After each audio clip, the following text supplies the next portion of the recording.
sahabat YKB, senang dapat menjumpai saudara di dalam acara Wasiat Kekal berupa renungan firman Tuhan yang akan memandu kehidupan kita.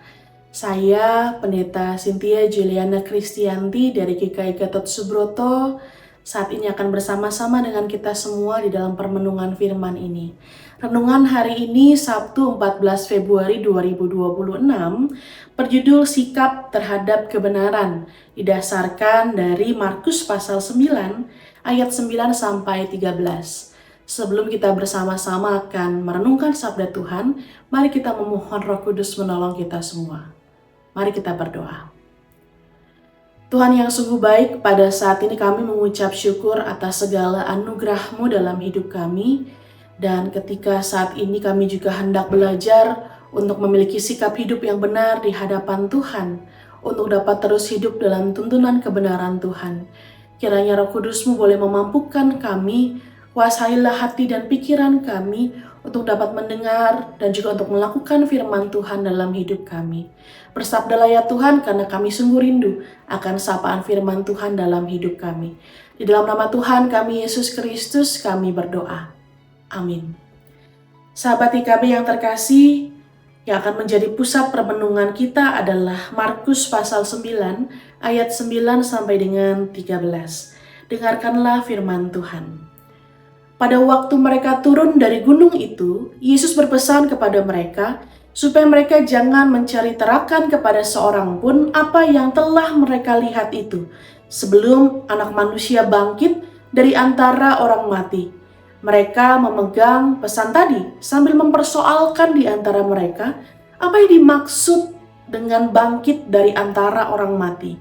Lalu mereka bertanya kepadanya, "Mengapa ahli-ahli Taurat berkata bahwa Elia harus datang dahulu?" Jawab Yesus, "Memang Elia akan datang dahulu dan memulihkan segala sesuatu. Hanya, bagaimanakah dengan ada yang tertulis mengenai Anak Manusia, bahwa ia akan banyak menderita dan akan dihinakan. Tetapi aku berkata kepadamu, memang Elia sudah datang dan orang memperlakukan dia menurut kehendak mereka, sesuai dengan yang ada tertulis tentang dia." Demikianlah firman Tuhan yang menyapa kita semua.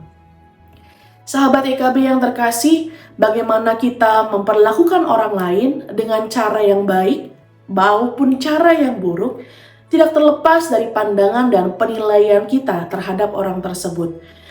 Para ahli Taurat percaya bahwa Elia akan datang menjelang kedatangan Mesias, dan kepercayaan itu diwujudkan melalui kehadiran Yohanes Pembaptis. Namun, Yohanes Pembaptis justru diperlakukan tidak sebagaimana semestinya. Ia menyatakan kebenaran, tetapi kita tahu justru karena itulah ia harus membayar dengan nyawanya. Perlakuan terhadap orang benar seringkali sangat menyedihkan karena mereka menyatakan kebenaran, sedangkan kebenaran kerap kali tidak sesuai dengan keinginan banyak orang. Kebenaran dapat mengganggu dan bahkan membangkitkan amarah karena kebenaran melucuti segala dosa, kemunafikan, dan kejahatan. Itulah yang dilakukan oleh Yohanes, sehingga ia menerima perlakuan yang sangat jahat. Di hadapan firman ini, kita diajak untuk merenungkan dua posisi yang berbeda. Pertama, apakah kita adalah orang-orang yang berani menyatakan kebenaran sekalipun kita sadar akan resikonya? Kita dipanggil untuk tetap berani menyatakan kebenaran, tentu dengan cara yang sebijak mungkin tanpa mengkhianati pesan kebenaran yang harus disampaikan.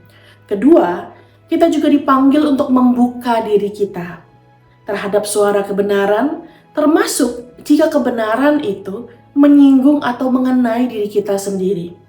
Siapapun yang menyampaikannya, pandanglah ia sebagai utusan Tuhan yang berbicara kepada kita semua. Oleh karena itu, mari kita bersama-sama menyambut kebenaran dan hidup di dalam kebenaran Tuhan. Mari kita bersatu di dalam doa. Tuhan, ajarlah kami untuk selalu menyambut suara kebenaran Tuhan dalam hidup kami dengan penuh sukacita, dengan hati yang terbuka, supaya hidup kami pun juga dapat dipenuhi dengan terang kebenaran Tuhan. Dan kehidupan kami pun juga boleh menjadi teladan bagi banyak orang untuk tetap setia hidup di dalam kebenaran Tuhan. Karena kami tahu, meskipun menyuarakan kebenaran selalu memiliki resiko dalam kehidupan kami, tetapi jika itu yang menjadi bagian kami sebagai bentuk bakti kami di hadapan Tuhan, biarlah kami melakukan itu dengan setia, dan hidup kami pun menjadi hidup yang benar di hadapan Tuhan. Kami percaya tengah-tengah kelemahan kami, Tuhan yang akan menolong dan memampukan. Oleh karena itu ya Tuhan, kami serahkan hidup kami untuk dapat terus Tuhan bentuk dan Tuhan tuntun di dalam kebenaran kasih Tuhan. Ajarlah kami untuk menjadi pribadi yang berani menyuarakan kebenaran itu. Di dalam nama Tuhan kami Yesus Kristus, kami berdoa. Amin. Demikianlah permenungan firman Tuhan pada saat ini. Jangan lupa untuk subscribe, like, dan juga bagikan kepada yang lain. Tuhan memberkati kita semua.